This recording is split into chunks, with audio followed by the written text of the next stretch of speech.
Finding a lump is probably one of the most common and, let's be honest, one of the scariest medical mysteries a person can face. So today, we're going to pull back the curtain. We're going to act as medical detectives, and we're going to follow the exact methodical path that doctors take to turn that moment of real concern into a clear, confident plan of action. So let's set the scene. Our story kicks off with a moment that would stop anyone in their tracks. A 45-year-old woman finds a lump. Now that initial wave of worry leads her to a doctor's appointment. And for the doctor, this is where the investigation really begins. It's a clinical puzzle, and it's one that demands careful, systematic work to solve. And hey, every good investigation needs a map, right? Well, here's ours. We're going to walk through the exact steps a specialist takes from gathering those first critical clues to the real forensic work of getting a diagnosis and finally crafting that all-important action plan for treatment and everything that comes after. So, first up, a patient, a lump. We're setting the stage for diagnosis. And you might think this whole process kicks off with high-tech scans or needles, but it really doesn't. It starts with something much, much more fundamental. It starts with a simple conversation. Yeah, this is absolutely a core principle in medicine. Before anything else happens, a doctor just listens. Why? Because the most crucial clues are so often hidden right there in the patient's story. Is the lump only painful around her period? Did it seem to pop up overnight? All these little details from her personal experience, they're the very first pieces of the puzzle.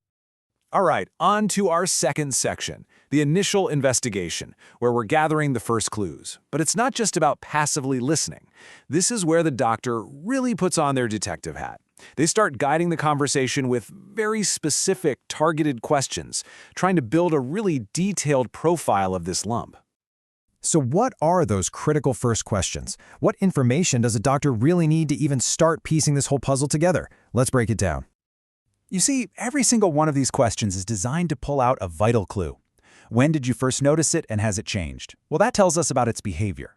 Is it painful, especially in relation to your menstrual cycle? That could point toward hormonal causes. Is there any discharge? And super important, are there any other lumps maybe under your arm, which could be a sign that something has spread? And it's not just about the lump itself. The doctor is also going to do what's called a red flag review. They're basically looking for any signs, any hints that a potential problem might have spread to other parts of the body. These are broad, system-wide questions to make sure they have the full picture of the patient's overall health. Okay, this is one of those cool insider clinical tricks. During the physical exam, a doctor might ask the patient to press their hands firmly on their hips. So why do they do that? Well, this simple little move tenses up the big pectoralis muscle on the chest wall. It's a brilliant way to make a really subtle lump or any attachment to that muscle suddenly pop into view. Okay, so we've gathered a ton of initial clues from the history and the physical exam. But to go from just a suspicion to a rock-solid definitive diagnosis, doctors rely on this incredibly effective toolkit. It is the gold standard, a powerful three-pronged approach called the triple assessment. Yep, just three. Three pillars, three totally distinct types of evidence that when you combine them, give doctors an amazingly accurate picture of exactly what's going on. This is really the core of the whole diagnostic process. Pillar number one is the clinical exam, which, we've already touched on. This is the hands-on part where the doctor is carefully feeling the lump's size, its shape, its consistency, and also checking those surrounding areas, like the lymph nodes in the armpit and up into the neck. Pillar 2 gives the doctor a set of eyes to see inside the body. We're talking about imaging. A diagnostic mammogram and an ultrasound are used to get a much clearer picture. These tools are absolutely essential for figuring out the lump's characteristics, like is it a solid mass or is it a harmless fluid-filled cyst, and for getting a good look at those nearby lymph nodes. And finally, we have the third and honestly the most definitive pillar of them all, the biopsy. Using an ultrasound to guide them, a doctor uses what's called a core needle to take a tiny sample of tissue directly from the lump.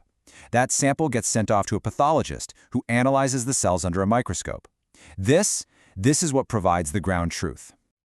All right, now we have arrived at the moment of truth. All the evidence from all three pillars of that triple assessment has come together. The biopsy results are in. Now it's time to decode what it all means. So in our case, this is the diagnosis. And I know it looks like a string of really complex medical jargon, doesn't it? But what's so important to understand is that this isn't just some scary label. I want you to think of it more like a super detailed set of instructions, a biological roadmap that is going to guide literally every single decision about treatment from here on out. So let's actually break this down, because it's not as complex as it looks. ER plus PR plus means the cancer cells are fueled by hormones.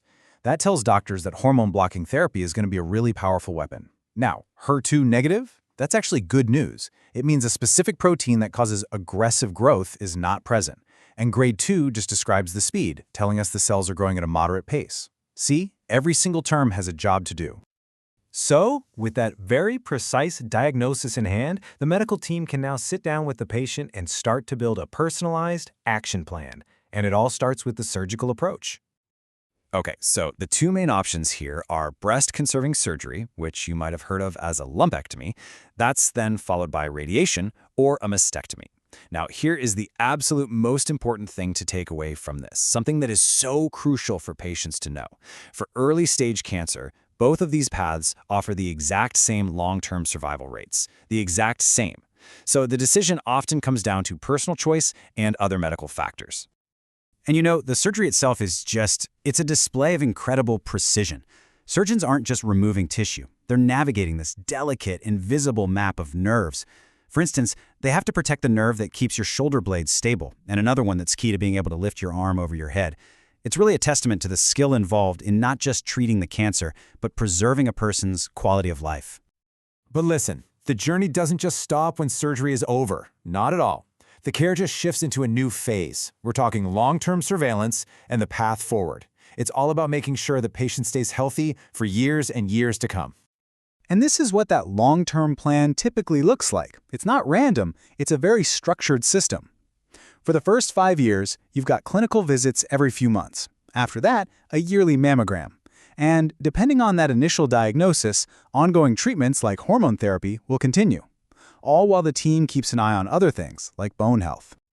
So there you have it. We've followed the clues all the way from a single lump to a long-term wellness plan. It's a systematic, evidence-based process that's designed to replace uncertainty with clear answers.